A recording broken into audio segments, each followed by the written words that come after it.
What's up, fungal associates? Welcome to Completely Arbortrary, the podcast about trees and other related topics. I am one of your hosts. My name is Alex Crowson, and I am across from the man, the myth, the legend, Monsieur Clapp. Alex, bonjour, bonjour, bonjour. Bonjour. Bonjour. My dream is to go to France so that I can walk into a little bakery and say bonjour. Yeah, you should. I think that'd be great. There's a little dog at this team retreat we did last week of one of my teammates, and its name is Baloo. And it's a little tiny Shih Tzu. The whole evening, the whole time we were at this retreat, I kept on saying, bonjour, Baloo. Bonjour, Baloo. Yeah, it never responded to me once. Like, Baloo was what just... What the fuck, Baloo? Yeah, apparently just was not, doesn't know what bonjour means. He was big dogging you. He was. I felt like a little dog. That's what little dogs do. They don't want to be little dogs. They make you feel like the little Exactly. dog. It's a power play. Yeah. Which is, you got to give it to the dogs for not ever knowing how big or small they are.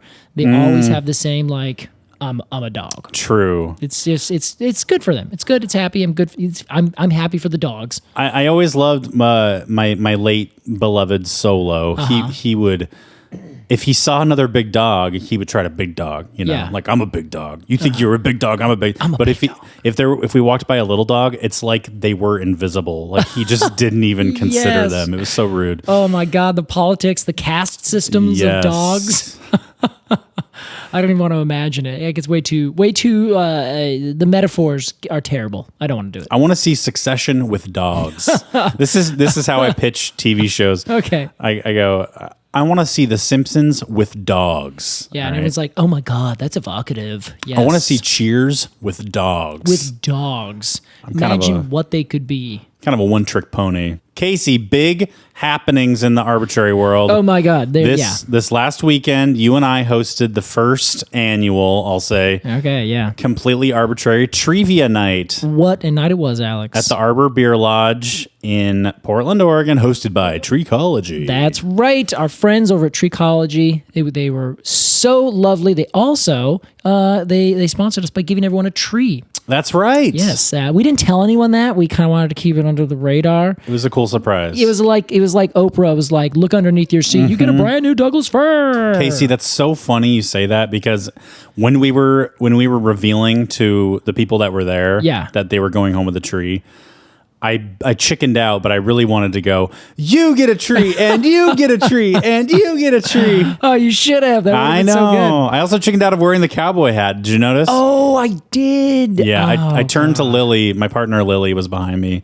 I turned to her and said, I don't think I can do that. Oh, man. I wish I had known. I would have forcibly put it on your head while you were talking. I didn't even notice. Yeah. Oh, well. In the moment. But it was a fun night, Case. Oh, my God. It was a great night. Let's see. We had a bunch of teams show up, I think. Or rather, we had a bunch of people, and then they all kind of separated into teams. Yeah, we packed the house. We did, and it was so much fun because I think a lot of people came in from all over the city, all over the United States. We had some people fly in from Vermont. Yeah. Alyssa and Ben are their names. So shout out for like coming the furthest. Shout out to them. That was awesome. We had a couple friends also come down from BC. They boarded their child for the evening with their friends, and then brought themselves and actually gave us two beautiful bowls. David was the person who did that. Thank you so much for those bowls. They're so beautiful. Mine is from a seaside juniper. Yes. Which is just so good. Incredible. Mine is from a sugar maple. Yeah. So it's like, wow. I think because David thinks I'm sweet. Well, yeah, but also you just, every time you said sugar maple, he even said it just like that. Really? Yeah, he did. Yeah. I missed that. Well, let's see. We had 13 teams show up or aggregate together. And it was a bunch of people that, from our community that I've known from doing different things, from other arborists, people who've paid attention to the show for years, who you may have not met, but I've seen them at different tree walks every now and then. They showed up. We were selling shirts, and we just had so much fun. It was great. And because this is a part of the whole thing. What do you have there? I got the winners here. Oh, Casey, yeah, that's right. Part of the grand prize and the second grand prize was to get a shout out on the pod. Exactly. So I imagine how this will go. Yeah. Is that you can say shout out to this person and then I'll say shout out to that person. Okay. Yeah. That sounds great. Okay. We can each give them a shout out. I think that sounds perfect. And then like put some like building applause, in the back. Sure. Yeah. So before we go too far though, I want to name some of the team names that we had. Just because in trivia, you always want to come up with a cool team name, right? Something that's either topical or like politically relevant or something like that. So with this, we had things like pining for you. Pining for you. So good. We had the Emerald Ass Borers. Yes. That was my favorite. I gave them an extra point just for having it. It's pretty good. We had Panicle at the Disco with an exclamation point, as in the hit 2000s band Panic at the Disco. It's very good. Yeah, that's pretty good. We had the Poplar Birches. Get it? Like the popular bitches? Yeah, exactly. Yeah, very good. Yeah, so good. We had a friend of ours, actually, Jesse, friend of the pod, who's made a table for you here. Had two names. He couldn't decide which one he wanted. One was Amalanker. I just met her. Right. The other one was Macrophyllum. I just met him. Very good. Very clever. I think Amalanker, I just met her, is better. Yeah, I think so too. It's a little snappier. It is. And the versus M, Yes. Amalanker, her. Yeah. So I think that's probably why Jesse put both of them on there. So just had to get traction on both sides. Just need to workshop that. Yeah, exactly. But now the number 2 team that won was the Epiphyte Club, which I think is like, that would be like a cute, like I don't know, Saturday morning cartoon or something. Oh, sure. Where like you just go and like you're hanging out on a tree and like different insects and squirrels and things like come up and you just talk about nature. Yeah. So shout out to anyone who does that kind of production. Do that with dogs. With dogs, please. The Epiphyte Club. Dog just comes up and tears all the moss off a branch. All right. We're going to shout out to all the team members on Epiphyte Club, the runners up for the win. That includes Annalise. Shout out Annalise. Audrey. Is this good? It's great. Audrey. Thank you, Audrey. And a shout out to Trisha. What's up, Trisha? Mario. Yeah, Mario. Patrick. Mario also won Mario won a raffle. Yes, and so did the final member to be named here, Soshil. So much fun. You guys were great. They also invited us to go to a garden at a local McMinimans, which we're really excited about. So it was a really great experience to have them play, have them succeed so well, and then also get a little networking in so we can go and do a cool thing over there. Who was right before Sochil? Patrick. I think I talked over Patrick's name. Oh, sorry. We also had Patrick. Shout out to Patrick. I'm going to leave that all unedited if you don't mind. I don't mind at all, Alex. You are the artistic creative director here. I instantly thought, how am I going to splice that in? It's going to be awkward. It would be less awkward for me just to draw attention to it. Anyway, Epiphyte Club, congratulations on your number 2. Yeah, very well fought. Spot. Then the winning team, Rootbound and Down. They pretty much dominated. They really did. They had 137 points, which is only 10 points above the Epiphyte Club. It was close. Which was then 10 points above Panicle at the Disco. So it was like pretty close. I mean, within 10 points is just 2 questions on the last round. That's right. It's pretty insane. That was August, who's a friend of mine, an arborist in the community, bought a ticket. I think one of the first to buy a ticket to come to the show. Nice. Shout out to August. There's also Dane. Shout out to Dane. Andrew. Yeah, Andrew. Andrea. And Damon. Those are the folks. They crushed it. I have to admit, I know most of them. They're all arborists in the area. Well, yeah, those were our winning teams. Thank you to everybody who came. It was a very rewarding night. Oh, it was so much fun. To be a little transparent, I was pretty overwhelmed. Socially, I would say. Yeah. But also physically. I'd been sick for like 2 weeks, so lugging a bunch of shit all over the place and setting everything up was pretty taxing on my physical body. Yeah, most definitely. And then meeting a bunch of strangers who kind of know me already was also very taxing. Nice. So if I appeared rude to you, I'm so sorry. It's just anxiety. Yeah. So Very happy you were there. You're certainly forgiven, Alex. Thank you, Casey. So the last two things to say: if you're in town, in Portland town, go to Arbor Beer Lodge, grab yourself a beer. Yeah. Great people. Oh yeah. Shout out to Kyle for running that bar that whole night. Kyle killed it. Crushed he was it. one of the sweetest men I've met in a long Truly, time. really, truly. Yeah, we had a couple nice moments toward the end of the evening there, the three of us. Yeah, we really did, and it was a very special event because of that. Yeah. And also, if you're hanging around Portland, you live here, you need some tree work done, go call Treecology. Mm-hmm. They were sweet enough to donate their time and effort to bring us all the trees that we gave away to everybody, which are all either going to some nice home or we are going to help find a home for them. That's right. So if you have any tree work you need to be done, you want to talk to someone who cares about trees and knows what they're doing, Treecology is the group. Go call them. Go hang out. Go talk about trees. Shout out to Treecology. There you go. Now, sorry. I didn't know you were going to say anything. Well, Casey, as we do every week, we have a tree to talk about. That's right, Alex. And this is the second tree of our Treeson's Eatings Yes, it is. series for December. That's Treeson. Yes. Where we talk about food trees as it pertains to the holiday season. What's wrong, Casey? Our last Treeson's Eatings is going to be on the 29th is when it's going to come out. Were you acted upset just now? Were you Yeah. hoping it would come out later? Yes. Well, actually, 1 week later, but it would have also still not fallen on the right day. What is the right day? January 6th. I just really wanted our last season's treatings to happen on, or Treeson's Eatings to happen on January 6th. I love that we're joking about January 6th now. Yeah, Such a weird, funny, weird thing. As we do every week, we're talking about a treat, trees. And this week, we are talking about one of my all-time favorite foods. I know you're a fan. Yeah, I am. Today is the pecan. The pecan, Alex. The pecan. Listen. I will say most of my extended family lives in Alabama. Okay. And those people, including my father, who's from Alabama, say pecan. Okay. Like P''KHAN. Yes. Okay. Pecan. I see. Yeah. What do you say, pecan? I get a little bit Genghis pecan. It didn't work as well. I thought I was going to get that thing right. Anyway.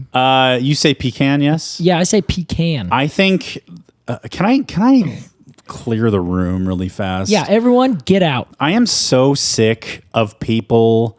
Oh, actually, it's pronounced this way. Oh, really? God damn. Yeah, go for it. There's such a... Okay. I'm going to shut my computer so we have some time to hear this. Everybody is from a different place. Yeah. And language is such that you pronounce things differently depending on where you're from. This is not new. Yeah. No, this has happened. And it does not matter. Mm-hmm. It doesn't matter if I will go as far as say it doesn't matter if I call it an Oregon white oak and you call it a Gary oak. Oh. Who the fuck cares? I care, Alex. Casey, you're wrong for caring. I'm sorry. You are wrong for not caring that I care. I care that you care. You're my friend. How dare you? But especially the pronunciations of things. Uh-huh. That is one of my biggest pet peeves since starting this podcast is people correcting others on regional differences in pronunciation. Well, there are some people. Stop. Some people do prefer to say, "Oh, like just so you know, like it's pronounced this way," and people like to be able to fit into the local dialect or the local terms. They can do that on their own. They don't need somebody correcting them. Well, what about people coming here to this state and saying Oregon? Why are you not on my side about this? Because I think I'm with you, but I don't think I can follow you the full way there, Alex. I hear you. I actually have to say, I read this week that there are no agreements on how it is said properly. So I think on pecan or pecan, whatever it is, you're exactly right. I cringed at the way Casey said Appalachian. Is this too alienating? I don't think so. I think it's fine. I just cannot stand when people do that. It's my new, and I will die on this hill. Stop. Stop correcting like regional pronunciations. Yeah, I might go just far enough to say, stop correcting Alex on regional pronunciations. Is that what this is really about? I still want to make sure that I'm saying things properly. I hope that's okay. Well, okay, what properly to whom, though? Exactly. But I guess, the real question is who owns the pronunciation of a thing? Nobody. Owns exactly that is? Nobody. That is that. It's language. I think that's a fair argument. I hear you saying that it will move and it changes in language spoken from some place about some other place is not the same as language spoken about that second place from that second place. You know what I mean? I want to like walk back a little bit. I know we have to get into the episode. I'll probably edit most of this out. Hey, I like it. I want to walk back a little bit, say like, I think it's slightly different if you're like pronouncing, say I'm trying to say like a word in an indigenous language. Okay. And I'm saying it really wrong. Uh-huh. To the point where it means another thing. Ooh, I see. Like, please correct me because I don't want to be insensitive. But if I call it a walnut and you call it a whale nut, I don't give a fuck. I don't care. I don't care what you call it. All right, that's fair. I think that's okay. I think that's okay. There's a certain level. I think there's a spectrum here that I'm finding. Yes, there's definitely a spectrum. I don't know where we're landing on it right now, but it's on one side or the other. I just want to make it like Tualatin. You would want people to say Tualatin rather than like Tualatin or something like that. Tualatin. Yeah, Tualatin. That's what my aunts from Alabama said. I love it. You know how I responded? Yeah. I didn't say anything. You didn't say anything. I just let them. You walk the walk, Alex. That's what's important. I appreciate this about you. Okay. Well, Alex, I think we should do something new right here. We should take a break. Wow. So that you can get some water. Take a walk around the block. Yeah, take a walk. Go get yourself a coffee. Splash my face with cold water. Yeah. All right. Well, listen, we got lots of pecan talk after this very short break. We'll be right back with more Completely Arbortrary. Treason's Eatings. Ho, ho, ho, ho.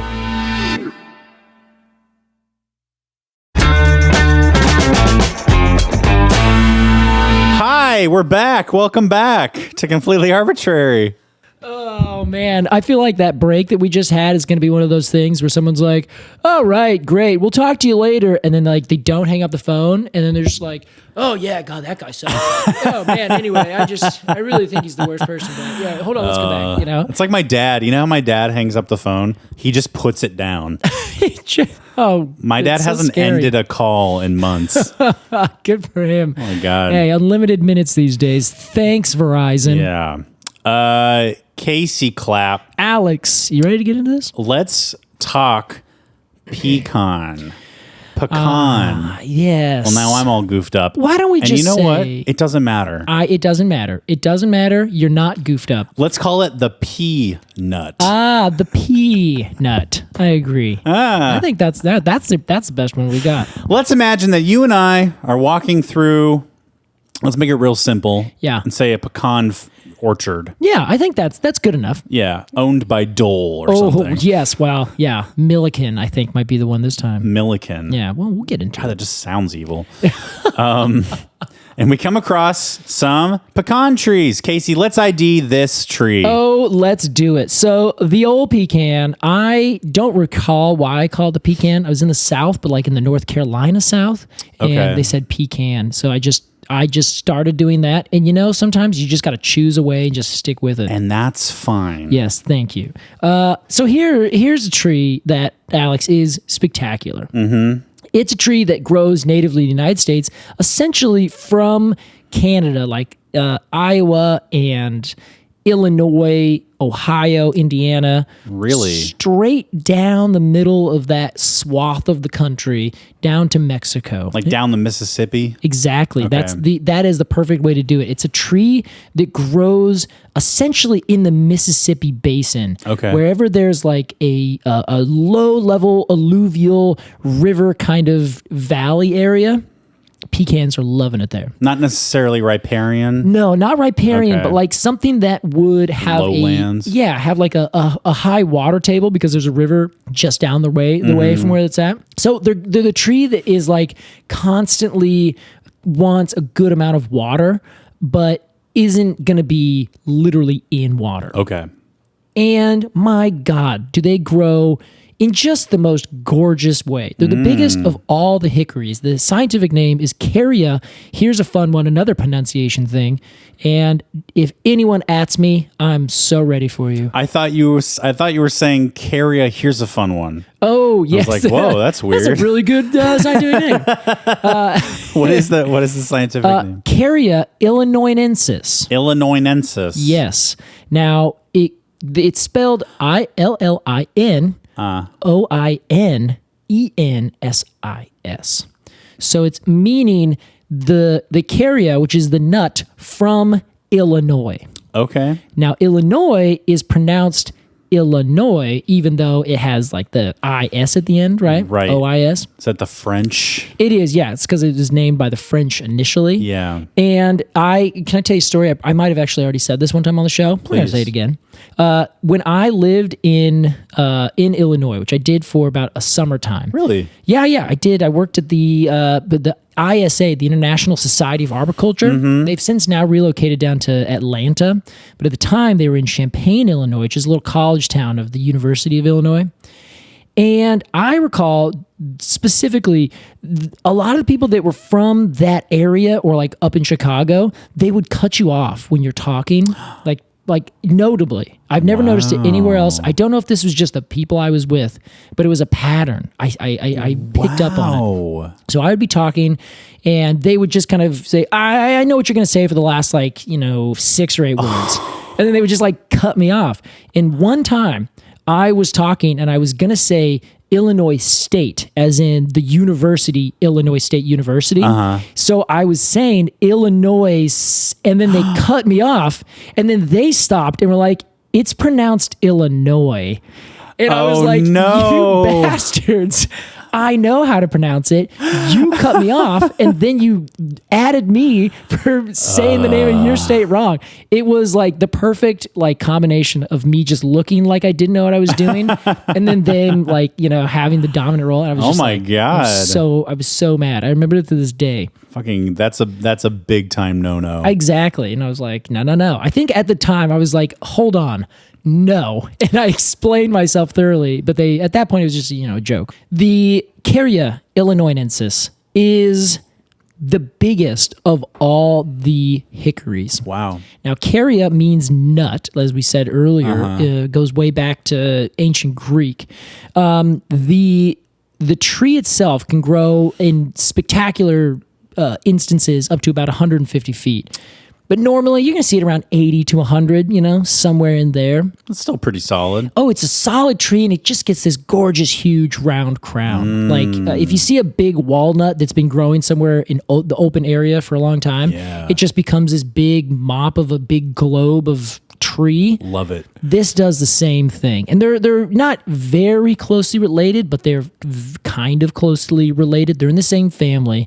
They're in the same subfamily, but they are just different enough in some very particular ways, which we'll talk about, that they are, two different genre of trees. Juglans versus the Carya. That family is hickory? It's actually the walnut family, Juglandaceae. Oh, where does hickory come in? Hickory is in the subfamily of Juglendioaceae, something like that. Oh. So they're in kind of this subfamily and the other subfamily is a bunch of species that are native to China and Japan and kind of Southeast Asia. Interesting. You'll recall when we talked about the shagbark hickory, we talked about the fact that there's these two populations of trees in Southeast Asia and the Southeast United States that are essentially made up of the same characters, but they're all slightly different, almost like a TV show where you have all the stock characters run into all the same kind of stock characters, but they're all just slightly different, but all these things are so you're like, okay, yeah, that's Will and that's Will. I see that. They're the same person, but a little off.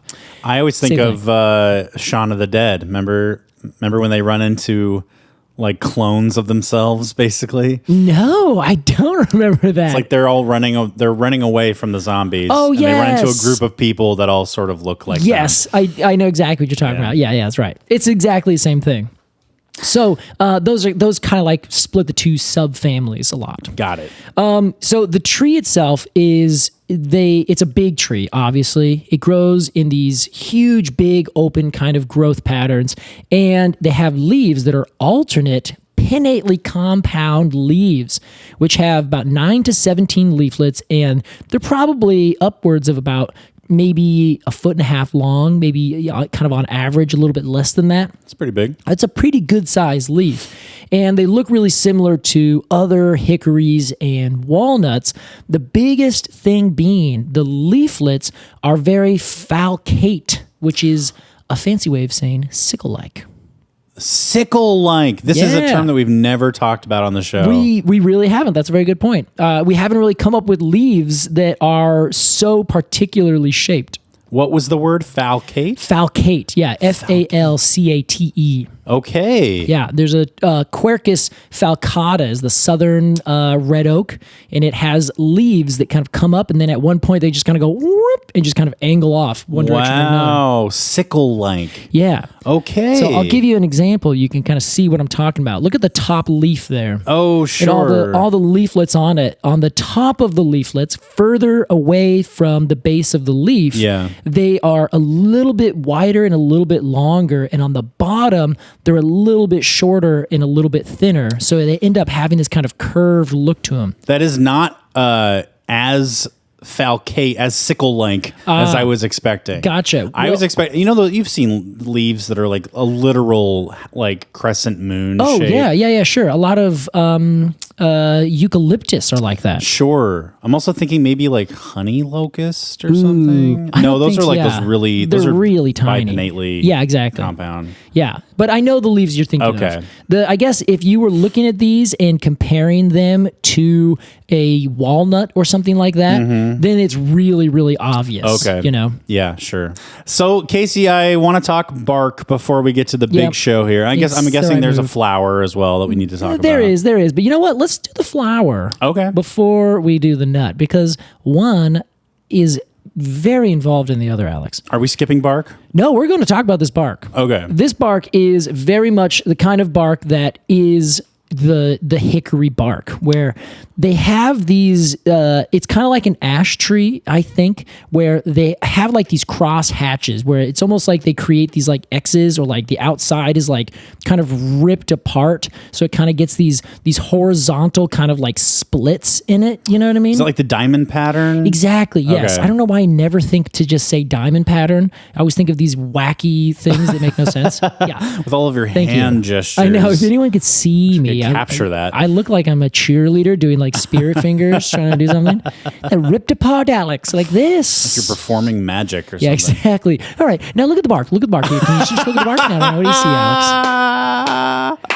That's pretty good. Thank you. I could be a good magician. I think I could be a good magician, hey, or a good auctioneer. What about a magical magician? A magical musician. Oh, yeah. Honestly, he was on stage and he just disappeared. This is the best show I've ever seen. You could play drums and do card tricks at the same time. Nice. It'd be incredible. Oh, that'd be great. All right. Put that on my resume. So the bark gets really thick and it's just big and kind of heavy. As it ages, it can kind of start to become a little bit flaky, but it's just like really robust looking bark. Cool. The difference between it and ash trees is that ash trees kind of create ridges that are very like defined, I think. So when you look at them, you're like, okay, it's very easy to see that they don't necessarily bleed into one another. They're all very uniform size. Yeah. With the pecan, they're very much not uniform in size. Some are really wider and a little bit bigger. Some of them are a little smaller. They kind of have some bark that doesn't kind of separate from the one very clearly. So it kind of looks like almost like dough. Like if you kind of pull dough apart, it it has this like texture to it. Sure, like the web of sourdough. It looks a lot like that. Interesting. In my opinion. And it's just like, yeah, it's really stunning bark as it ages. Any particular color? Not really. It's just kind of your normal brown bark tree. Right on. Yeah, nothing too fancy with the bark. But well, that's okay. This tree is not about the bark. The tree does not need the bark. This is the nut of the whole situation. I have heard, and I disagree, they will tell you on all the things that you can read, which I have to admit, man, there are so many like trade organizations about this tree. Gah. Trade organizations? Yeah, because it's like a huge commodity nut. Oh. So there's a lot of like prideful trade organizations like, we grow this hickory. Let's tell you the history of the hickory or of the pecan. I keep saying hickory because it's a hickory, but it's not a hickory. It's a pecan. You know what I mean? Well, we have to have some sort of... We got it. Continue. Some sort of, I don't know, guideline here. We do. You do. I need to just say pecan. Pecan. I'll say pecan as well. Okay. You say pecan. I'll say pecan. Casey. Anyway, this peanut tree is... it is all about the nut. Yeah. The thing about it is that it is a long kind of bullet shaped, like little hard husk of a nut. It is very smooth on the outside and it has a very thin shell wall, which is important. It's half the reason this is such a good nut, because the meat inside of it is large, like the size, not quite the size of a walnut, but like kind of on par with it. Mm-hmm. Most people have seen it. Most people have eaten it. But the shell on the outside is way thinner, and it's very like, it almost looks like a space pod that you would see shot out of a spaceship, like, escape a ship that's going down. An escape pod, yes. An yes. escape pod. Thank you. I am just putting something together. Okay. That the pecan and the walnut look like brothers. Yes. Like the nut itself, the nut meat. Yeah. It's like the same shape. It's that they are very closely related. Wow. Yeah. See, there you go. Smash that together, Alex. This is my big revelation of the day. Yeah. They're all in the same family, and all of the nuts to some extent share that same thing. If you look through different hickories, they also kind of sometimes share it, but they're not as big, so you can't quite see the detail. Mm-hmm. The walnuts are specific. Like, they have that weird, like, brainness to them. Yeah. Pecans, a little bit less. Other hickories, even less like a brain. They look more like a little like acorn knob or something like that. So, but that's the interesting thing that I learned is what the difference is between the walnuts and the hickories kind of at large. And it's that the walnut, it has the outer husk is created by, I should back up. Alex, they all have outer husks. Yes. Okay. So they have an outer husk plus they have a shell. Yes. And then there's the meat. Yes. Or the nut, I guess. Exactly. The whole thing is the nut, right? The whole thing is the nut. But here's the thing. The actual fruit, the quote mature ovary of the plant is just the hard nut. Oh, and the rest is just like extra coating. It's actually bracts that come over. Holy shit. Yeah. So on the walnut, it's bracts and these like bracteoles, like it's kind of a bunch of different parts of the flower are over the top of it. So a lot of people have actually said it's actually a drupe fruit, which it's not. It's an accessory fruit because it's not a drupe. The entire drupe is the mature ovary, and there's no other flower parts around it. Right. Whereas an accessory fruit is when some other tissue relating to the tree, mostly it's stem tissue, is a part of the fleshiness. A pome is a kind of accessory fruit, according to this. So if you are looking at a walnut and you see it on a tree, it'll be covered in this big green husk. Mm-hmm. Same thing with the pecan. It'll have this very thin kind of husk that is green, and it splits into four when it pops open. So the two different trees. One is only the sepals. The sepals are what do the covering on the pecan and other hickories. Yet on the walnuts, they have bracts that cover over the nut as well, that then are all kind of mashed together and become that big green husk that you have to like rip open to actually get to the actual nut fruit inside. Right. Mind blowing. I had no idea about this. What is this? I see on the pecan, there's like the pecan shell, like inside the husk. Yes. Has like black tiger stripes. Yeah. Do we know what those are? Nah, they're just cool, bro. Okay. These trees, as we noted, grow down this entire kind of middle America or middle of North America. Mm-hmm. They've obviously been growing there, I think, for something like 100 million years. Like they've been here for a really long time. And so, of course, all the peoples who are here have been here way before any colonists came over or explorers started, coming down from Canada and trying to see what this whole place is called. They know what it's called. The name pecan or pecan actually comes from an Algonquin word that means nut that is required to be opened with a stone. Wow. It's like it's more of a generic term though. Oh, Isn't interesting. That fun? So a walnut could be a pecan too. Exactly. Yeah. It's kind of like the way we used to use corn as a generic for any grain, like way back in like old English days, like before we had even found it, the white kind of English settlers that came over. Oh, we would call like wheat would be corn? Yeah, any kind of tiny little grain, A quinoa would be a little piece of corn, although that's also another, New World kind of thing. So sure. Yeah, just take it for what I'm trying to get at here. I understand. I understand. We all understand. We could go back a step further, Casey, and the Greeks and their use of the word oak to mean tree. Yeah, exactly. So yeah, it is just a wonderful little thing that's kept going. And they actually also treated it. They used the food or the nut not only as food, but they'd also mash it into a powder and then ferment it into this milky drink. Wow! And it'd be like this kind of boozy kind of drink that they would make from this. Huh. And so someone somewhere said they actually invented the first nut milk. Yes, I know. Oat milk is like, thousands of years old. Like ancient Mexicans were making oat milk. Totally. It's one of those things where like if you use anything, I mean, technically you could probably consider using the acorns into that mash was probably also a kind of nut milk to a certain extent. They would just dry it and, turn it into something else. Right.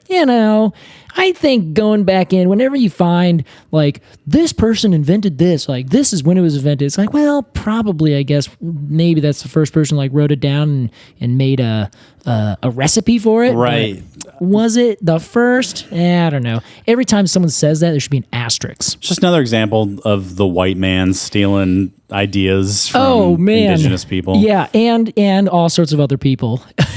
I'll tell you why I say that, Alex. So the main thing that I kind of wanted to discuss about our pecan tree here is that the pecan tree is allegedly the only indigenous major nut crop to the United States. Oh, wow. Which is not wrong, but it's also like a very kind of particular way to say something.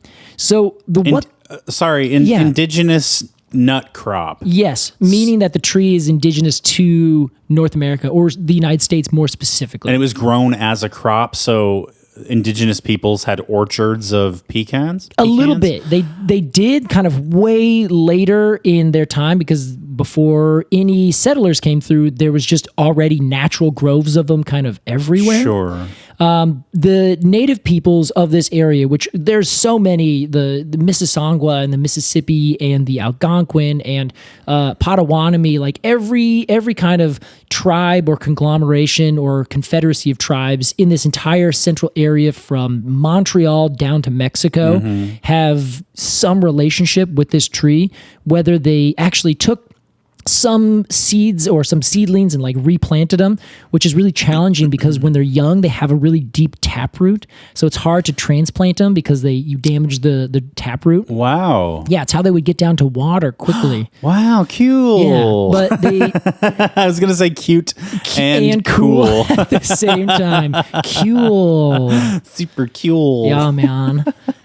But yeah, it's very common with a lot of these hickories that they're just hard to transplant because they all kind of develop that taproot when they're young and then it goes away. So don't even say, everyone out there who's listening, that there are taproots on these trees. They're only on the young trees and they go away later. Oh. All trees in our northern area, for the general most part, most of their roots are in that top 2 to 3 feet of soil, and there's not this one big long thing like a dandelion that grows down.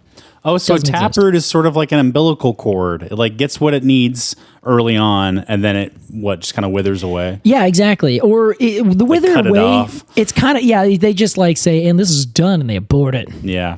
No, just the umbilical cord, Alex. Yeah, so the taproot goes away. So they would every now and then, these tribes would move it around, kind of keep a tree next to their settlement. Once it was growing for maybe 7, 8, 10 years, it would start to actually produce fruit. Wow, what an investment. Yeah, you gotta wait. And then they produce fruit for years and years to come. Okay. But the thing is, they don't necessarily produce the same kind of fruit. So really similar to apples, where you have an apple with a bunch of seeds in it. If you take those seeds out and you plant them, you'll get like 10 different kinds of apple trees that grow from the seeds from that one apple. Really? Yeah, they don't hold true to their fruit. What in the world? They have a huge amount of genetic diversity. Wow. So if you plant one, the seeds, any of those given seeds, because they have to be cross-pollinated by another tree nearby, they always get cross-pollinated, and then the seeds could be a little bit bigger, a little bit smaller. And the seeds, of course, are the nuts. That's the whole thing. So each one can be just a little bit different. Maybe the shell's a little bit thicker. Maybe it's a little bit thinner. But maybe if it's a little bit thinner, it's a smaller, nut overall. These kinds of things. But it's not going to be like, it's not going to, 1 year it's going to grow walnuts or something. No, yeah, not like that. It's just 1 year or one tree for the rest of its life will grow the same kind of things.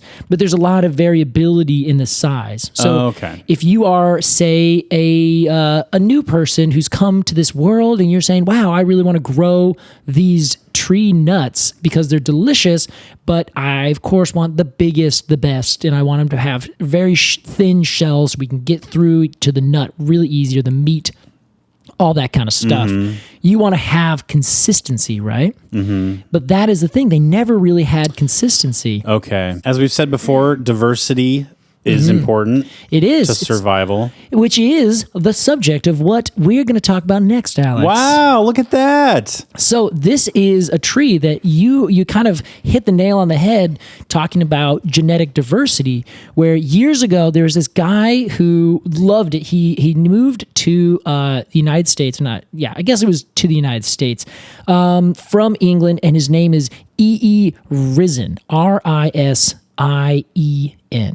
Okay. E.E. was a old-fashioned kind of person. I think it was like in the late 1870s, came to Texas, saw this tree, and was like, oh my God, this tree's incredible. What is this tree? And they say, it's a pecan tree. We grow it here, it grows all over the place. There's one over there.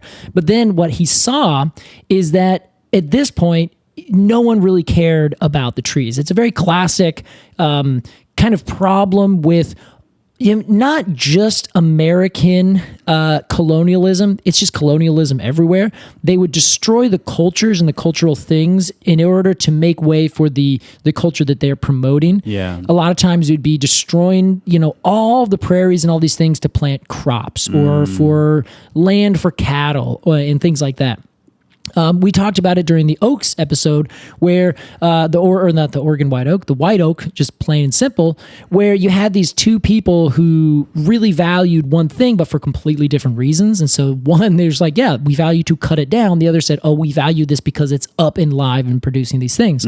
Same thing with the pecan, is that the native peoples who had lived in this area for thousands of years, just, you go outside in the fall and you collect all these pecans and they're delicious. You have a great time. You make them into all sorts of different foods food items. Then you had the settlers come over and they were like, we don't really care about these nut trees. We're going to grow cattle. So they would end up cutting them down.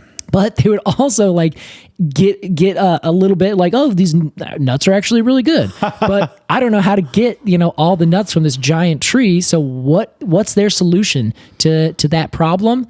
Cut down the tree. Cut the tree down to get that year's harvest of nuts. Oh my God. It boggles the mind. That is the most short-sighted solution I've ever heard of. It's exactly one of these things I was reading literally said that. They're like, well, people were a little more short-sighted back then. And I guess so. Yeah. Holy shit. Here's what you do.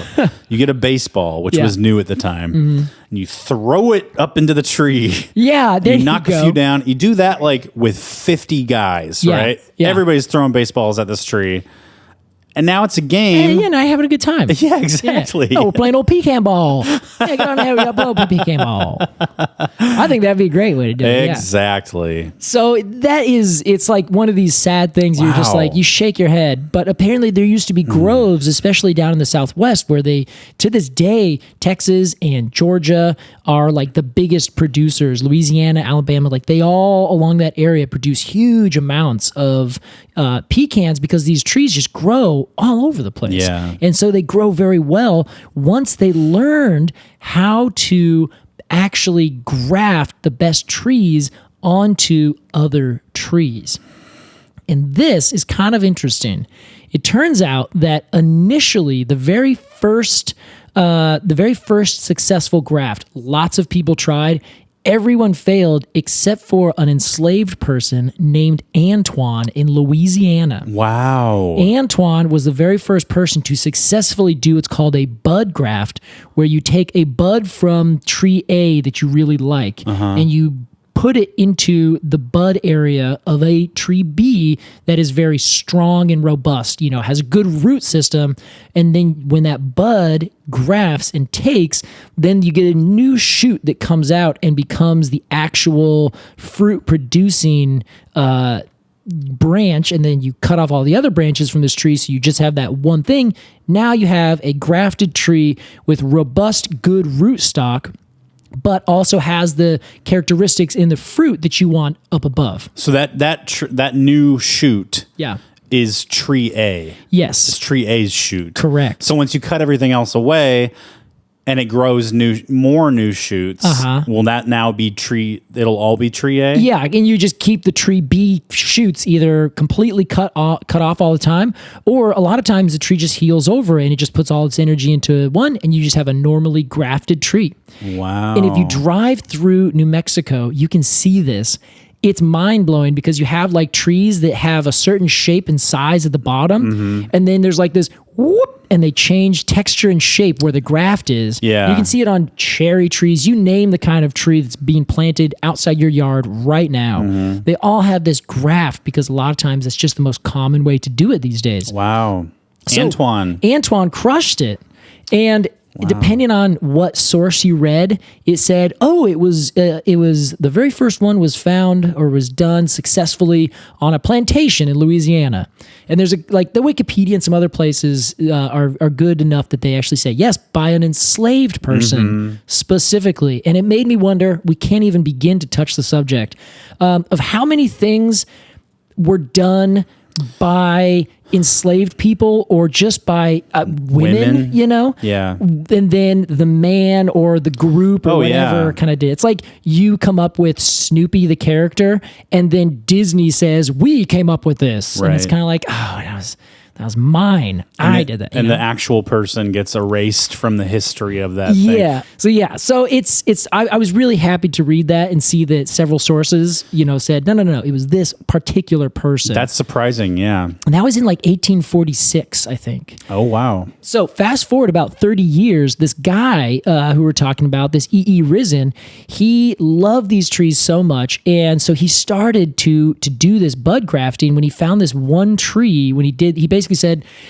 I want everyone to bring me the best pecans right now. They all made this first, like, they call it the first conference, which is, I don't know if he was like, let's have a conference on this, or if he was just like, everybody bake your best pecan pie, bring it over to my house, and then when I choose which one's best, I'm going to go try and find the tree that you made it from. I imagined, I laugh imagining him being like, everybody bring me the best pecans you find. And then he's just like, all right, thank you. And then just starts eating all of them. Yeah, that's kind of, I think, what he did. Everyone's just baitedly waiting for what he's going to say. It's like, there's nothing more. He just wanted to eat some pecans. All right, everyone, thank you. Please leave. Leave me to my projects. He's just getting fat and happy down there in Texas. Hell yeah. Well, it turns out... Oh, I want some pecans now. Dude, me too. And you know what, Alex? We should go across the street, get some pecans, and roast them up with some little more sugar and little candy pecans. I'd love to. All right, we'll make sure we do that. But before we do, we have to talk about how they got there. Because they started to graft these pecans. He had to learn how to graft trees together because he planted over 1,000 of this mother tree is what they call it. He found this tree. This person was like, here are the best nuts. And they had this really thin shell. They're really big. They were the perfect nut. And he went and said, show me the tree that this comes from. I took him out to the tree, and the whole thing had been hacked completely down because in order for that guy to get those pecans to give to him, he cut off all but one branch of the entire tree. And the only reason he didn't cut that last one is because he was standing on it to get to the other branches. God dang. Isn't that hilarious, though? Fucking fool. Well, apparently... the tree's okay. It's grown back, and they call it the mother tree. It's in San Saba, Texas. Oh, I think it's still is the name there? of it. San Saba, excuse me. Wonderful. I think it's still there, but I haven't. I've looked and I've heard of people going down there. I see pictures, but I can't really. I'm not 100% sure. It looks like it is still there. Here's my request: if any think I can say Texan that. listeners know where this tree is and know that it exists, Go take a please go. Well, I'm going to go a step further, Casey. Oh, please go collect some of these pecans. Yes, and send them to us. Yes, it's on. I think Milliken property now. It's Milliken Pecan. Oh, because Milliken. this guy ended up buying that tree, buying the land that was on, and then started trying to graft it. And even though Antoine gets the credit for the very first improved pecan. Ever since this guy started doing it, he like jump-started it in Texas and started doing it and crossbreeding with other trees that he calls father trees. I see. And started trying to develop what is now hundreds of different cultivars of pecans. And some grow certain ways here. Some are more disease resistant in this place. And some are more disease resistant in this other place. Some like to grow up here, some down here. Now they're in Australia. Some grow down further in Mexico than they've ever grown. Bit of a pecan magnate. Exactly. He really is. He's the Rockefeller of pecans. Wow. So they ended up making this huge, investment in all these different trees. And what is ironic about this, and that is ironic about all these tree improvement programs, is that they select for things that are good for humans, but not necessarily good for the tree. Oh, okay. Well, so maybe a thin shell is good. It's good for us because it means that we get to crack into it easier. But for the tree, is that unhealthy? Well, it could be unhealthy. It could make it easier for disease to get in, for instance. Right. There's a big thing called pecan scab, which affects a lot of these trees. I know. Isn't that just such a rough name? Terrible. Yeah. So that causes, a lot of stress to the tree, which reduces the size of it. And now, of course, they have a lot of different varieties that make big nuts but are resistant in certain places to this disease. But the thing is, whenever you choose a certain trait for a given thing, that trait then is on X amount of chromosomes, or maybe it's on one chromosome, but you can't select necessarily without doing really intense genetic things. If you're just doing the crossbreeding, like what we were talking about earlier, all you're doing is taking the mother tree with these thin shell, big nuts, and you're taking the father tree, which also hopefully has similar traits. You breed those together, and then the produced offspring hopefully has shared traits. big nuts, shells that are thin, big trees, disease resistance, things like this, right? I'm sorry. I know I'm 33 years old. Oh, you talking about big nuts, Alex? Still, anytime anybody says big nuts, I'm Yes. like, that's kind of funny. Yeah, it's like whenever someone says 69, you have to like obligatorily say nice. Yeah. I'm not one of these. Hot. I'm not one of these men that never matured past 13. Yeah, okay, that's I know fair, plenty yeah. of those. I'm Yeah. not that, but still, big nuts make me laugh. Say it loud, say it proud, Alex. Say it. You got this. Well, that is the thing. So it's essentially whenever you choose a certain trait, you are also choosing a bunch of other things that are kind of on that list of traits. Sure. You know? So they do this, and then if you keep doing this and you keep doing this, and then you do this grafting, then you're not getting any genetic diversity. So for instance, they, from this one mother tree, the San Saba mother pecan, they get it's called Liberty Bond, Jersey, number 60, San Saba Improved, Texas Prolific, and the internationally famous Western Schlee. These are species of, or varieties. These are varieties, of pecan? yeah. These are Okay. cultivars, yeah. Okay. So with What was that last one? It's called Western Schlee, which is Schlee? Schley. It might be pronounced Schley. I'm not sure. Schlee. So that is, it's one of those things where now you have this apple scab that's kind of coming through. It's affecting all these different trees. It's not a complete Apple thing. scab. Sorry. Oh my gosh, a pecan scab. Thank you. And so they have like these different, resistances to these things. And it makes me just kind of cringe a little bit how we humans take something that's so good. It's growing everywhere. It's got all this natural variation and it's looking really good. And you can walk through groves of these naturally growing.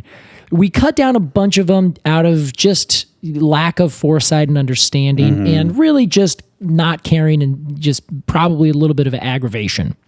Then we choose the best ones that are left and we just go all in on those exact ones. If I take buds from one tree and graft them onto a bunch of other trees, now all those trees are genetically clones from the first tree. Yeah. So same thing with apples, with bananas. We do this with just about every kind of thing that we can graft, really. It gives you wildly consistent fruit and seeds, but it also puts all of your eggs into one basket. Yeah. So then, of course, you have to start adding these herbicides or rather fungicides and things like that. And that's when you find yourself in this like thing where you've invested acres upon acres of land, millions of dollars to grow these trees and these orchards. And so you can't just say, well, I'm going to start over. That's completely infeasible. But that means then you have to start using all these big sprays and it becomes this way bigger operation. And if you use organic stuff, you're still using these sprays. If you don't use organic stuff, then you're just throwing pesticides out there all over these things. Yeah. So it creates these like really harsh conditions. But it's just to get that big nut, Alex. He says with a straight face. This is very reminiscent to me of like the Western medical system. Oh, which is yeah. I have high blood pressure. Okay. So I'm going to start taking high blood pressure medicine. Yeah. But one of the side effects of the high blood pressure medicine is headaches. So I have to start taking a headache medicine. But one of the side effects of that medicine is that it makes me pee a lot. Yeah. So I have to take a pill that makes me pee less. Oh, but a God. side effect of that medicine It's high blood pressure. is high blood pressure. So I have to double my dosage. So it's like in an effort to like fix something, you're causing several other problems that you then have to fix. Yeah. But by fixing those, it's like a Hydra effect. Yeah, You're causing yeah. several more problems per problem. Yes. That is like so accurate, I think. When if we had just like said, hey, this is a delicious nut. Sometimes they're a little bit tougher to get into. Sometimes they're a little bit easier. Let's just grow a bunch of this. Let's just let it grow on its own and harvest them. And that is so true, Alex.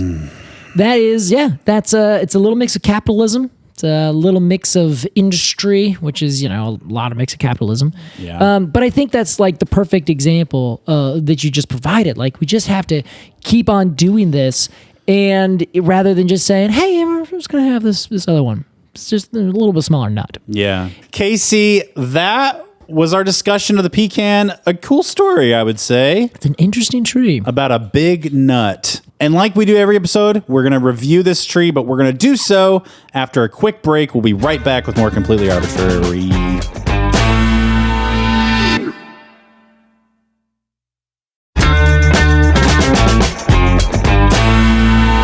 Welcome back to Completely Arbortrary. You've heard our discussion on the pecan.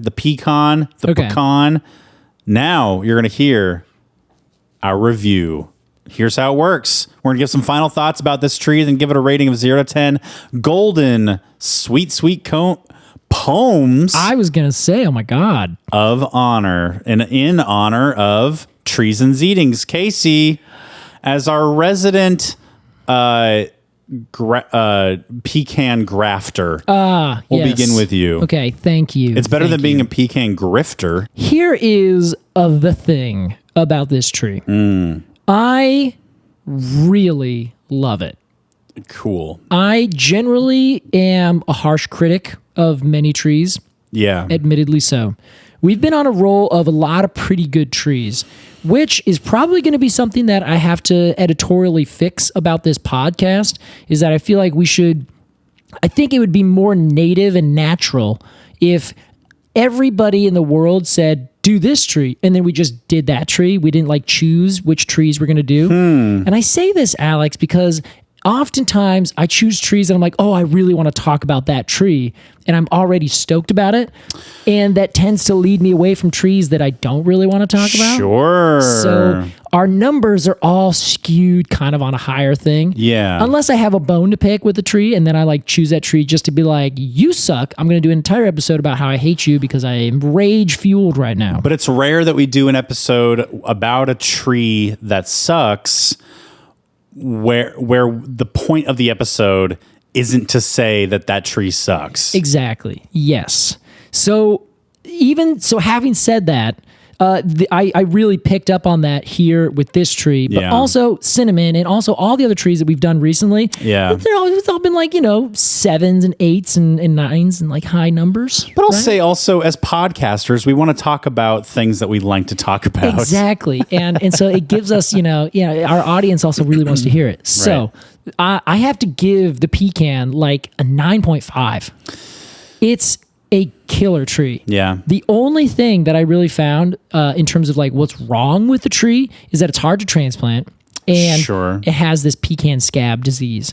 Other than that, it doesn't really have anything that's wrong with it. It doesn't cause any huge, crazy ecological disasters anywhere that I can see. Mm-hmm. Maybe there's a looming one in terms of the some disease is inevitably going to come and destroy all of the cultivars because they came from one tree kind of thing. Okay, but that's not necessarily going to take all the rest of the really, diverse populations of these trees. Also, there is this whole thing about the pecans being delicious. Yeah. They're the biggest of all of the hickories, and I don't think they're the biggest. I think the black walnut can actually get a little bit bigger. These get 4 feet in diameter, 150 feet tall. I think the black walnut kind of just is kind of would edge that out on a couple different levels. So I'm just I love the pecans. I remember when I was in North Carolina, I would walk down the road and they would fall just in the middle of fall. You'd be like, oh, there's pecan. All right. I'd pick it up and I'd just smash it open right next to on this brick wall. And then I would just pick it out and eat it. And it was delicious. And it was just falling and hitting me in the head as I'm walking home from class. A gift from nature. A gift from nature. And then on top of that, they're just such gorgeous trees. Mm-hmm. They are this big, round, gorgeous globes. They grow down in these lowland areas. They're majestic in every regard. And I think that I just can't say bad things about them. I think they're great. I really like pecans. Of all the nuts, they are my favorite. Wonderful. I think I would say that. That's an impressive feat. Yeah, it really is. And they do it. I don't buy them as often because they're really expensive. Really expensive. Man.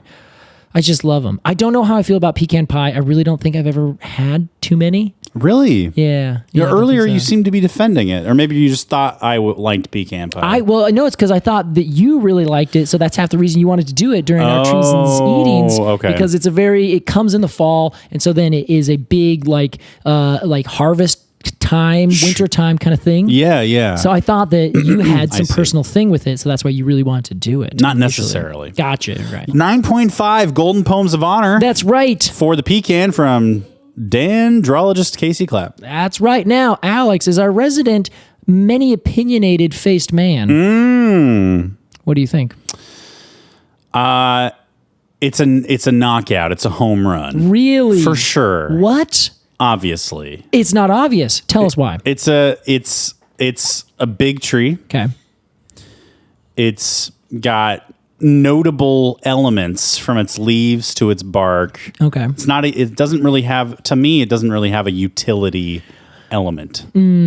Yeah, I think that's fair. We didn't talk about the flower though. Oh, we honestly don't care. Don't even worry about it. All the right. flower is just there to put the sepals on the outside, which are bracted kind of things that are the husk. Very fair. The rest of it, they're like so inconceivably boring that they don't even matter. That's very Handmaid's Tale of you, Casey. Wow, how is that?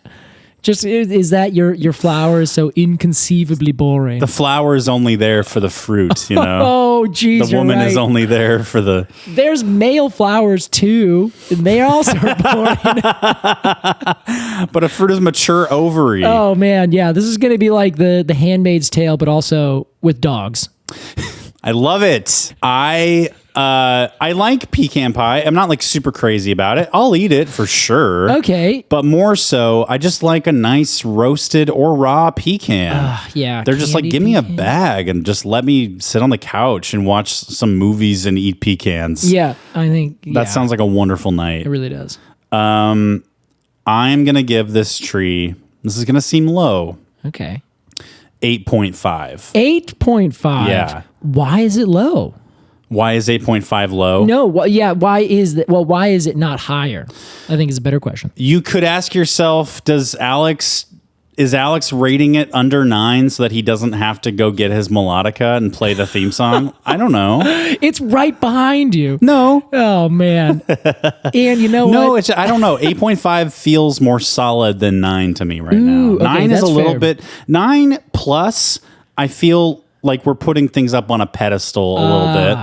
And I don't love pecans enough to put them up on that pedestal. I see. Mango, peach, sure. Yeah, you'll get there. Chocolate? Yeah. Yeah. I gotcha. But pecans, a little less glamorous. I see. Yeah, the glamour factor isn't there. Sure. It's like it's like Levi Strauss jeans. This is exactly, Casey. This Yeah. is a blue collar tree. It's great. It's like a cast iron pan, but it's no 10-star restaurant. Exactly. I see. All right, I gotcha. Yeah. So I'm going to give it an 8.5.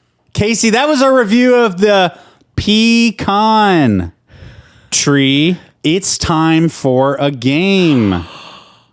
Here's something that happened this weekend at Trivia Night. This was it Alyssa from Vermont? Yeah, I think so. She straight up told me, "Hey, I miss when you guys played more games." And it really shook me, Case. I see. Okay. And I was like, the hardest part's coming up with them, and I came up with a good one today. You sure did. You told me about it at the beginning. I have been dreading it this whole time. Wonderful. This is Strange Arboriculture. It is named it's based on a video game. Yeah.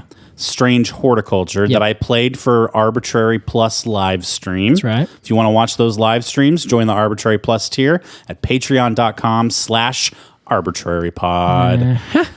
Here's how it works, Casey. Let's do this. You, Casey Clapp, own a quaint little tree store. Okay. We'll call it a little nursery. It's a busy Sunday during the holiday season. Oh, yeah. You have customers coming in from all over the United States looking for your expertise. Gotcha. Each customer will come in and ask you for a recommendation on a tree. Okay. They each have different needs and different backstories, and they all live in different places. Okay. So all these things should play into your decision of what tree to sell them. Okay, Casey, because you have so many customers, you can only spend a couple minutes with each one. Okay. So for each customer, I will be setting an alarm, a timer rather, for 1 minute and 30 seconds. Okay. You have that much time to make the sale. 30 seconds. 1 minute, 30 seconds? 1 minute, 30 seconds. Okay, sounds good. Help me, JK. Okay. The shop is now open. Hi. Hi there. How are you? I'm good. How are you? Just doing great. Very slammed today. Yeah, it looks really busy in here. I love it. Yeah, honestly, this is what we want. A good day is a good day. That's great. Well, I'm looking for a tree. Okay. What kind? I don't really know. Mm-hmm. Well, what kind of place do you have? What are you looking for? Tell me what your goals are for this tree. Well, I have a new son-in-law. Ah, yeah. And he's so bright and wonderful. I really want to impress him. He's an arborist. Ooh. And we live in Idaho. Idaho. Yeah. Beautiful place. Near Boise. So kind of the central southernish area. It's a little drier there. Yeah, I suppose so. I see, yeah. But he's from the East Coast. Yeah. So maybe something that from the East Coast. Got I don't a little flair to it. Yeah, I just want to impress him because he knows a lot about trees. Okay, yeah. I like this idea. I think this is gonna work out really well. So, an arborist. How old is your son-in-law? 35. 35. So okay. Now, is he an arborist who really likes trees, or is he an arborist who just wants to cut them down? Oh, he loves trees. All right. Yeah. I think I have the perfect tree for you. How do you take your coffee? With cream and sugar? Well, I have a tree that will give you coffee, cream, and sugar. It's called the Kentucky coffee tree. Wow. I'll take it. Great. Casey. I take the Kentucky coffee tree and I walk out and I forget to pay. Whoops. Oh, no. I forget to pay. I can't believe that. Swiped my Kentucky coffee tree seeds. Well, fine. But you have too many customers in the store to come after me. So I just don't care. Yeah, that sucks. Okay, fine. Well, Sorry. the Kentucky coffee tree grows well in drier situations like Boise. Also is an eastern tree that is kind of known but under the radar. There you go. So Great tree. That's a great selection, Casey. Excellent. I'm sure that customer was very It's pleased. the espresso variety. Okay. Is that a joke? No, there's actually there's a cultivar called espresso. Really? Yeah. How fun. Yeah, it's pretty great. All right, Casey, you ready for your next customer? All right, I'm ready. How are you doing? I'm pretty good. Oh gosh, are you a smoker? Excuse me? No, sorry. It's incredibly rude. Can I help you with anything today? I'm recovering from throat cancer. What the fuck? I'm so sorry. Do you still want to buy a tree from me? Yeah, I guess so. All right. I apologize profusely. Also, can I get you anything to help with that? Well, here's the deal. Okay. I live in Seattle. Oh, yeah. And I want something. I love to cook and eat. And I have a big garden. Okay, that sounds beautiful. But I want a nice tree in the center of the garden that grows something that I can eat. What's your favorite style of food? I love Taiwanese food. Taiwanese and food. Vietnamese. I see. And Thai. And Vietnamese and Thai. Okay, this sounds like you could get some pretty good stuff. Now, here's what I'm going to suggest. I love Southeast Asian cuisine in general. Oh, my God. But I have some eating restrictions. All right, what are they? I can't eat... I'm gluten-free. Okay. And I'm allergic to nuts. I have the perfect tree for you. What is it? It is the persimmon, Diospyros khaki. Okay. Now, here's the thing. They are a favorite cuisine. They are sweet. They have just the right amount of texture. And as soon as they're ripe, right about now or right about a couple weeks ago in fall, you slice them open and you can spread them out and you have what feels like a tropical fruit in Seattle. That sounds pretty good. Thanks. You're welcome, my friend. Now, before you go, that is $10.50. Okay, here, can I swipe? I would prefer if you just push it. What is it? You just Tap? tap it, please. Thank you. Okay, I've never done this before. It's all right. You know what? You're good to go. Thanks. My daughter told me about Apple Pay. Do you do that? We don't. Do I have to set that up on my phone? Yeah, you should call your daughter. All right, Casey, good recommendation. Oh my God, that was a good one. It was close though because you offended him early on. Yeah, it actually took away like 20 seconds of my time. Yeah. I'm not going to do that next time. Shit. Good idea. Someone else walks in my store. Hey, are you okay? Why did you ask that? Are you ready for your next customer, Casey? Oh my God, yes. I'm like doing better than I thought I was. I was really panicking about this.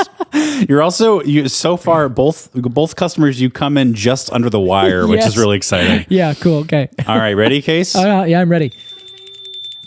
Hi there. Hello there, my friend. How are you? What can I do for you? Well, I'm looking for a tree. I assume I'm in the right place. You sure are. I got to work. Hold on, I'm going to pause it. I got to work into it a little bit. Sugar mutt. Okay. I'm looking for a tree, and I'm hoping I'm in the right place. You sure are. What can I do for you? What kind of tree you looking for? I think I'll use my West Coast accent from now on, if you don't mind. No, not at all. This is a free place.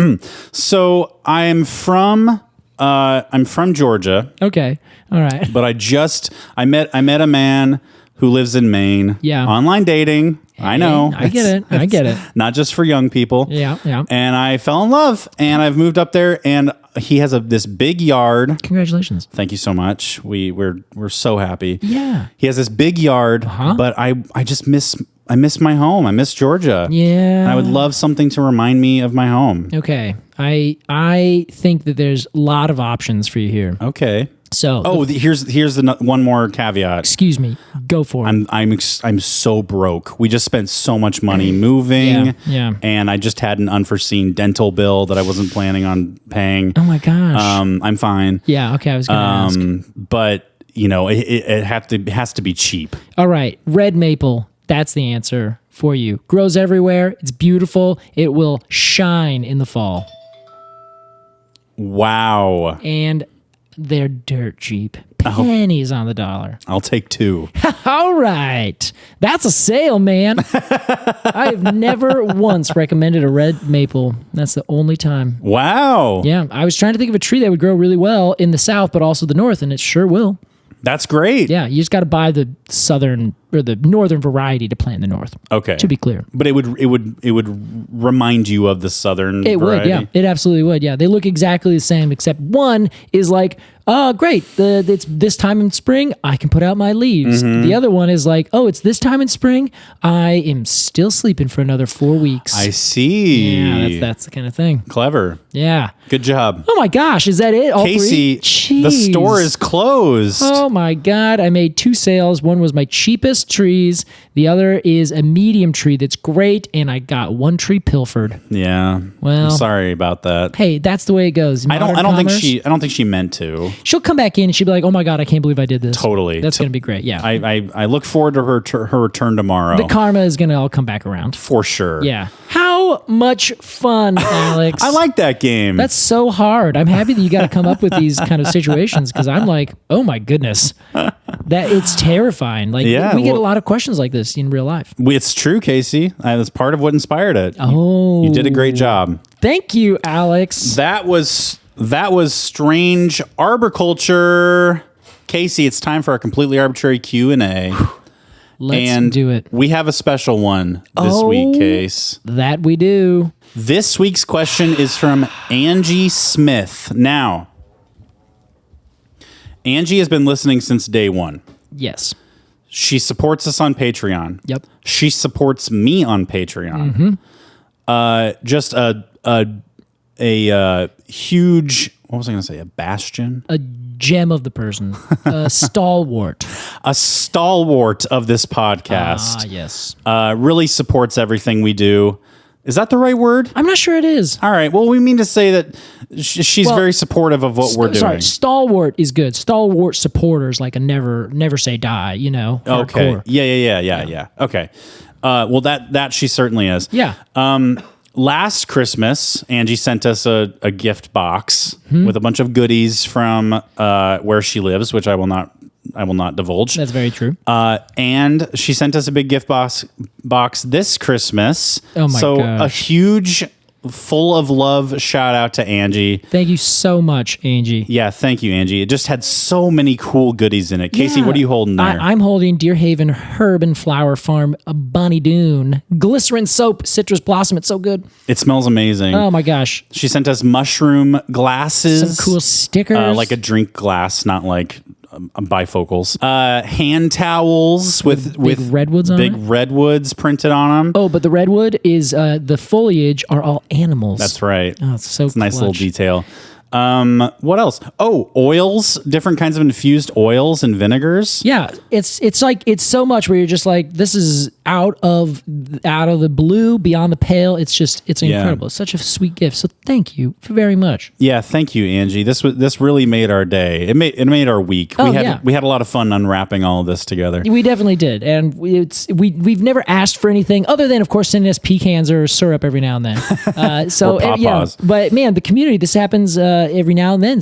Someone reaches out and says, "Hey, I got to send you guys something," and we're just so tickled that you guys are just so inspired by our show and what we're talking about to send us over something. So we're just, it's one of those things where we're so happy to do this for you. And then every now and then when we get something back that's so personal and sweet, we're always just like, oh, this is nice. Yeah, and it included a really nice letter to both of us that really, really honestly touched us. It really did. It was great. It's nice to be reminded. We work pretty hard on this podcast, and it's nice to be reminded, as we often are, that it means something to people. Yeah. It really is good. So thank you, Angie. Keeps us going, for sure. That's true. So Angie sent in a question. Okay. And here's the question, Casey. Yeah. A couple months ago, I was up at Big Basin Redwood State Park. Big Basin Redwood State Park, okay. Which recently reopened after a major wildfire. Yeah. Almost all of the Douglas firs were not salvageable. Oh. So most were cut down. Out of all the felled firs, this one caught my eye. I've never seen this before. What the hell is going on here? Looks like smaller trees or maybe limbs somehow contained within the larger tree. Seriously, what the fuck? Much love, Angie. I love that. Seriously, what the fuck? Much love. So, Casey's done something he's never done before. Excuse me, Alex. He brought his microphone over to my computer to look at this. Looking over your shoulder here. Don't look at my bank statements. Yeah, but now I feel like I can sing doo-wop a little bit, Yeah. Oh boy. Okay. So this photo that Angie included, I will post this on the Instagram post for today's episode. It is the cross section of a big Douglas fir. I would say from the photo, maybe 4 feet in diameter.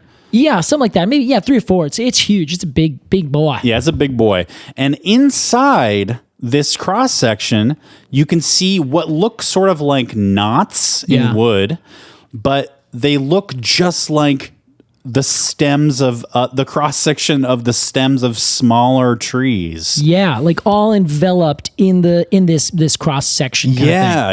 It almost looks like a cross section of okra or something. Oh, where it has these 3 little like holes. Yeah, or tomato. Yeah, definitely. Casey, what's going on here? Well, this is great. Actually, I think I actually replied back to this this question directly one time, and this is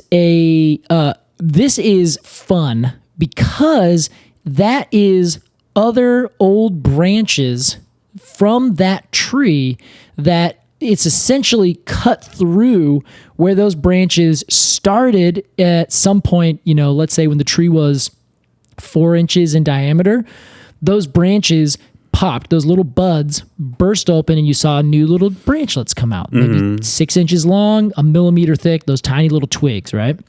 Then every single year, those branches grow out from the tips and get just a little bit longer, but they don't grow from the base like grass does, of course. Trees always grow from the outer tip.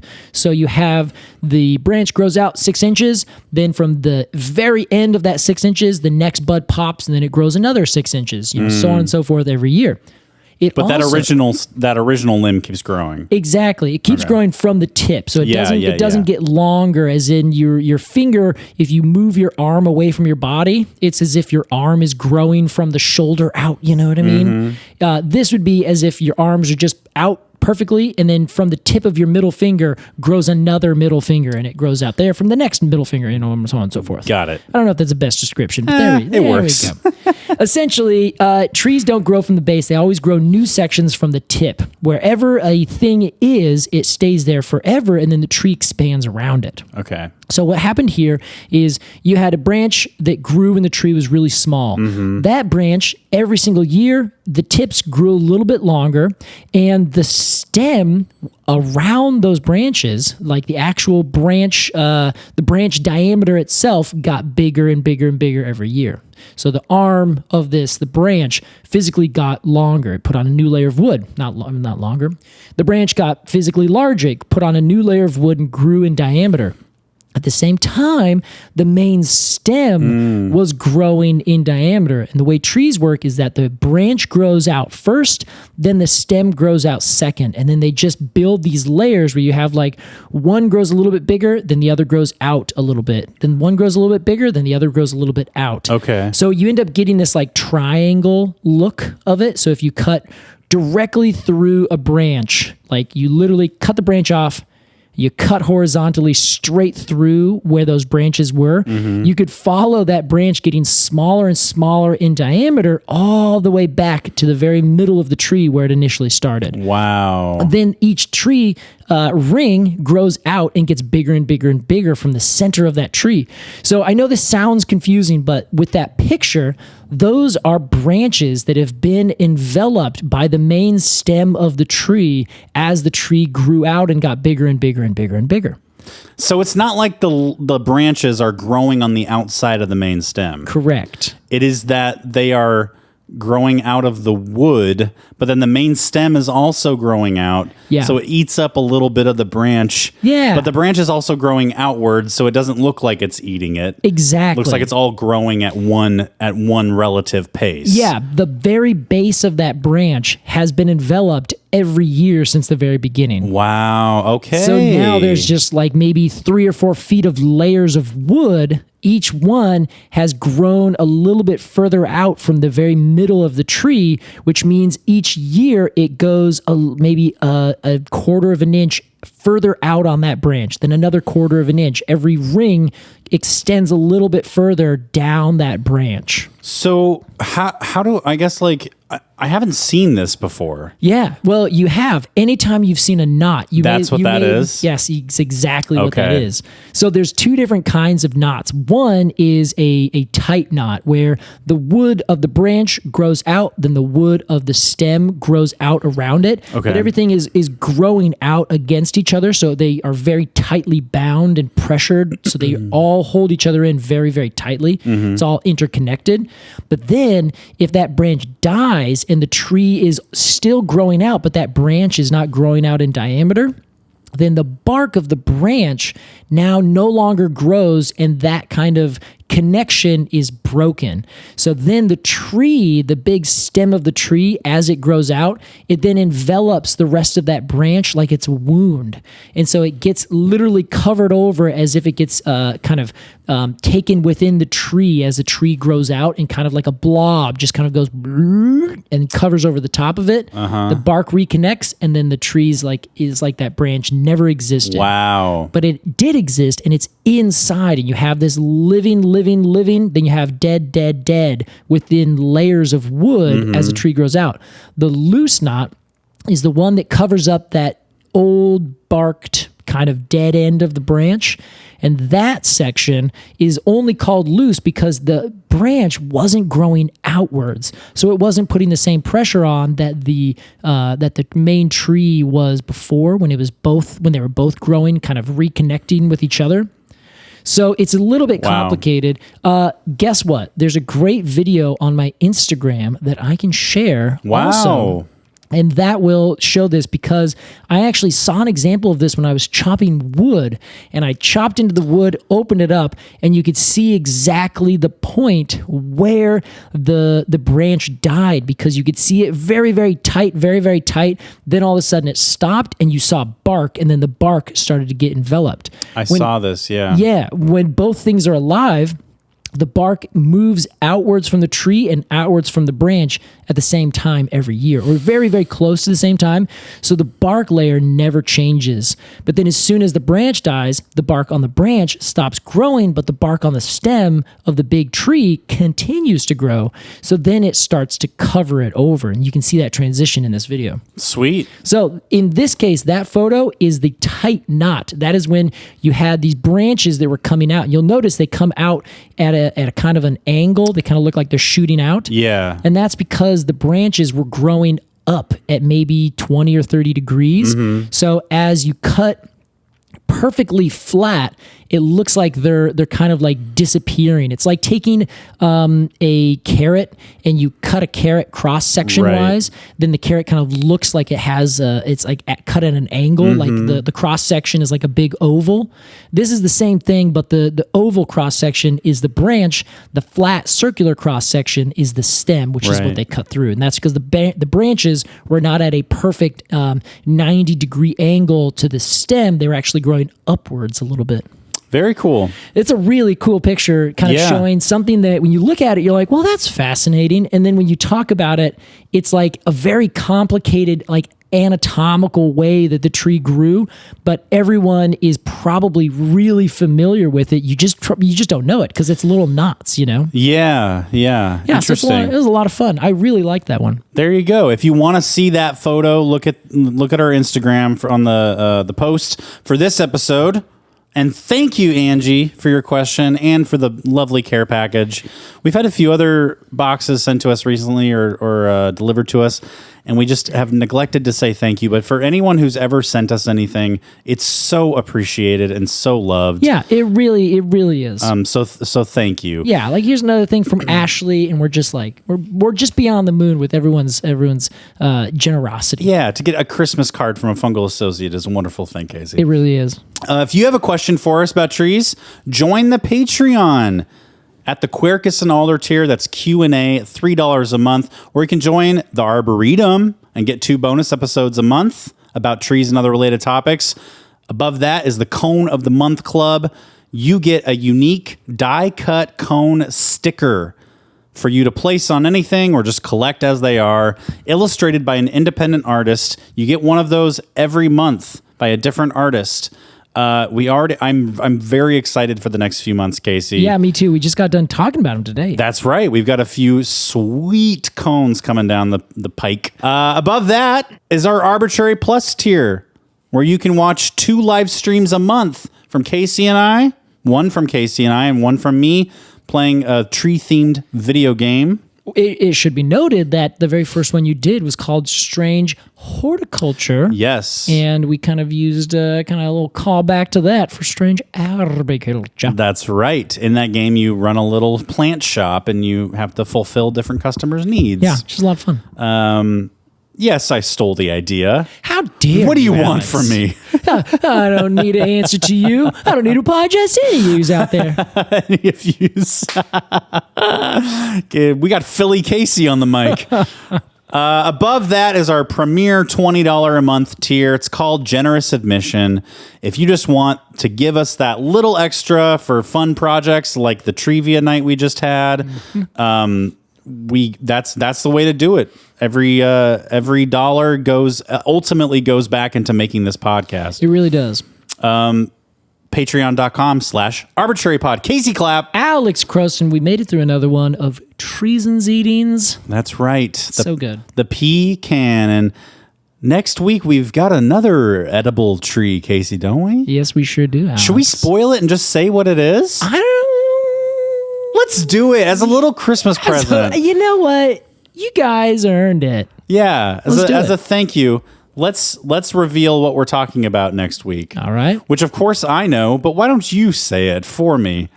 Alex, I would be happy to say We were both hoping it is up on each other's computer at the time.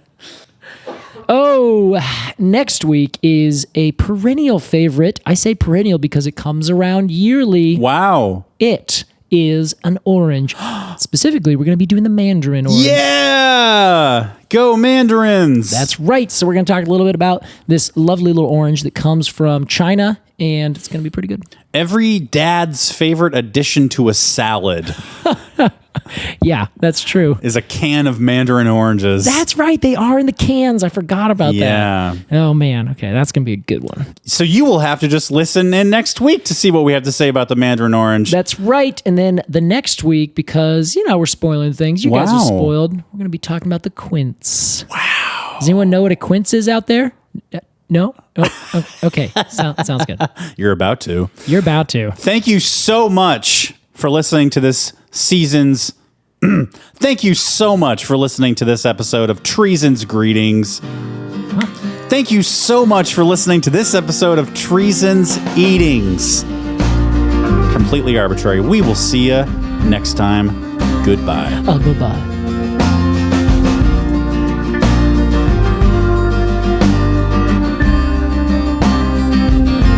Completely Arbortrary is produced by Alex Crowson and Casey Clapp. Our artwork is by Jillian Barthold, and our music is by Aves and the Mini Vandals. And you can support the podcast at patreon.com/arbitrarypod. And find additional readings at completelyarbitrary.com. Thanks for listening.